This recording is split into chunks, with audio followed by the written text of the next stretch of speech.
Hola, nuevamente, qué bueno que se encuentren bien, es un gusto saludarlos. Vamos a continuar con esta clase de filosofía sobre Martin Heidegger, que hay varios aspectos que entender y comprender acerca de él. Uno de ellos, pues que maneja dentro de la existencia, pues es el ser. Ustedes se han preguntado acerca de esa cuestión del ser, sobre el alma, sobre la personalidad, sobre el espíritu, sobre la misma existencia. Se han preguntado, han llegado a cuestionarse acerca de ese concepto que tal parece no es tan tangible, pero que sí le puede dar fuerza a este sentido del lenguaje, del espíritu, de la misma existencia. Entonces, es posible que entendamos esta cuestión en Martin Heidegger. Bien, la pregunta por el ser y el tiempo. Heidegger hace la pregunta por el sentido del ser, por el sentido de aquello que determina los seres como seres y hace posible que sean entendidos por el sentido de la capacidad de encontrar sentido a todo lo que existe. Cuando algo existe, decimos que es decir, yo soy, él es, la mesa es, la lluvia es, etcétera. Ajá. Pero ¿qué queremos decir con ese existir, con ese decir que es, con ese decir yo soy? ¿Qué queremos decir exactamente con esto? ¿Cómo es posible que algo sea? Son preguntas tal vez tediosas y van a decir, ¿y para qué? ¿Para qué preguntarse por qué existe el mundo? ¿Por qué existe el espíritu? ¿Qué es el ser? A decir verdad, eso se torna demasiado cotidiano y pertenece al ámbito del Tasman, como ya se los había mencionado. Heidegger reconoce que esta pregunta ya se le ha hecho a toda la tradición occidental, pero añade de alguna manera que se le ha hecho de modo erróneo, pues siempre se ha pensado sobre el ser como si fuera algo que está delante, como presencia constante, y por tanto se ha pensado a partir de un determinado modo totalmente temporal a partir del presente, haciendo caer la decisión sobre el sentido del ser dentro del ámbito temporal, sin cuestionarse siquiera si esto es posible y descartando de ese sentido del ser la experiencia del cumplimiento de la vía del todo del ser humano, que no es mero presente, sino que es una experiencia fáctico, histórica, como se los mencioné en la clase anterior. La existencia propiamente dicha, ¿cómo la interpretan ustedes? A decir verdad, la hermenéutica habla de la existencia, es decir, hace una interpretación acerca de la existencia humana, de esta existencia verdadera, la existencia propiamente dicha, un continuo proyectarse hacia el futuro desde un pasado, un continuo hacerse planes e intentar cumplirlos. Ustedes si ya vieron la película de Matrix, de ahí se van a percatar en esa cuestión. Y hay varias películas que les pueden ayudar a entender estas cuestiones de la existencia.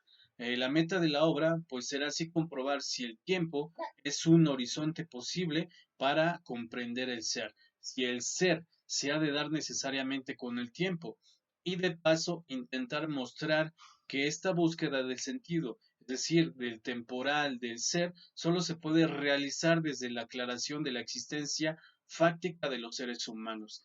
Recuerden que fáctico pertenece a esta cuestión de hecho, es decir, totalmente que se despliega hacia lo verdadero, a lo que se conjunta, a lo que es. Ajá, los únicos para los que hay ser. Entonces, vamos a ver esta cuestión entre la distinción de ser y ente, que también hay una gran distinción. Heidegger distingue esta cuestión, comienza desde una cuestión entre ser y ente. Ser es lo que determina al ente en cuanto a ente, lo que hace que un ente sea, y ente significa cosa, algo que es. Por ello, todo ente presupone que el ser no puede ser pensado como un ente más, como una cosa o un objeto, sino que es una especie de horizonte significativo desde el cual toda realidad, es decir, todo ente, es siempre visto. Es ser, es pues la idea no captada conceptualmente que la metafísica supone, sin tematizar. Recuerden que la metafísica es una ciencia que se encarga de la teoría del ser. Es una idea indefinida de la que no tenemos en principio ningún contenido que la precise. Es decir, el ser es el concepto más universal de todos los conceptos, es el más vacío, no se logra definir ni tematizar.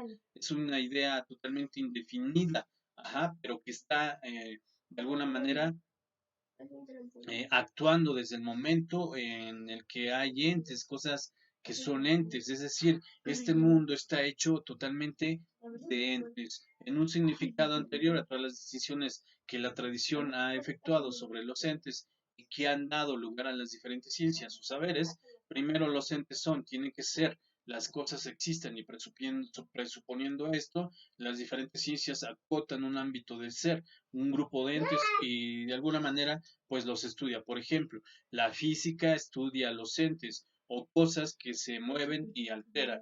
La matemática estudia los entes o cosas que pertenecen a los números. La historia estudia cómo se han comportado o qué ha sucedido a un grupo de entes llamados seres humanos. A partir del lenguaje nosotros podemos entender esta situación que nos rodea, retomando y citando a Ludwig Wittgenstein, cuando decimos algo, es decir, ese ejemplo que hacía Ludwig Wittgenstein, esta piña está rica, ¿qué hay detrás de eso?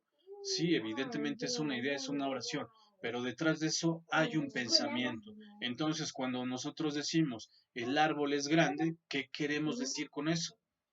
Realmente en la realidad eso pertenece a lo que estamos diciendo como concepto, como conceptualización.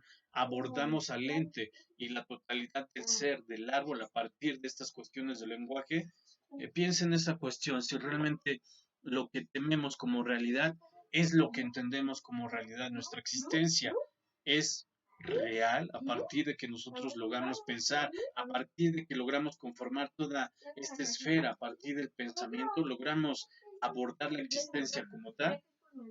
Hay una cosa importante que también maneja Heidegger, el ser como punto de partida.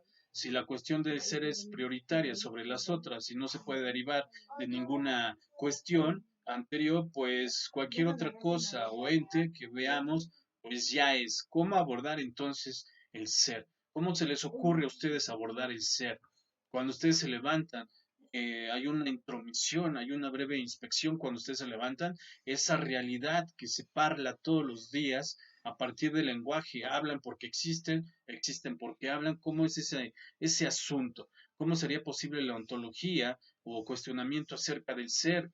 Heidegger indica que el ser es abordable si partimos del ser humano, único ente que se pregunta por el ser. ¿Ah? Eh, todos los entes son todas las cosas, tienen que ser, pero solo un grupo de entes, los seres humanos, preguntamos por el ser, y ello indica que tenemos una cierta precomprensión de él, una comprensión confusa y poco clara, ya que preguntamos por el ser sin que acabemos de ver exactamente por lo que realmente estamos preguntando acerca de eso. Y nuevamente yo les pregunto, ¿es real? Pues en caso contrario, podríamos ni tan siquiera hacernos la pregunta. Nadie se imagina. Por ejemplo, a un caballo, a un árbol, preguntamos por el ser, es lo que les dije. Les mencioné acerca del ser del árbol, acerca del ser del agua, acerca del ser del universo. Todas esas que hacen que nosotros nos cuestionemos acerca de la facticidad del ser. Esta cuestión histórica a histórica. El ser humano, dice Heidegger, el ser ahí, Dasein, único ente que entiende al ser, que ve su vida afectada por el ser, que existe, y lo que tenemos que hacer para intentar alcanzar un conocimiento lo más claro y preciso del ser es analizar ese rasgo especial del ser humano, o ser ahí, aclarar esa vaga comprensión que poseemos. Y ojo, también a partir de la comprensión de esa facultad podemos entender esta cuestión existencial y que se trata de distinguir entre lo existentivo, la existencia o óntico del ser humano, aquellas propiedades o aspectos que posee uno en cuanto es un ente más. Ustedes han visto en láminas o en internet, si se han dado la tarea de un caballo, pues tiene una breve descripción, pero son descripciones y definiciones. Jamás se puede llegar a su ser a través de eso. Es decir, cómo nos referimos en su totalidad real a esa cuestión del ente del caballo como comprensión del ser, aquello que lo convierte en un ser ahí. Es de alguna manera que nos interesa y que pertenece propiamente al ser humano, no a un ente ajeno a nosotros, que en este caso del caballo. El caballo no tiene un ser ahí, puesto que no tiene lenguaje, no hay una comprensión total de su historicidad y su historicismo. El caballo no tiene ciencia, no comprende la cultura, etcétera. Entonces, por lo tanto, no es un ser ahí. Y esto, pues, evidentemente nos lleva a un ser en el mundo, que posteriormente lo vamos a ver en otra clase.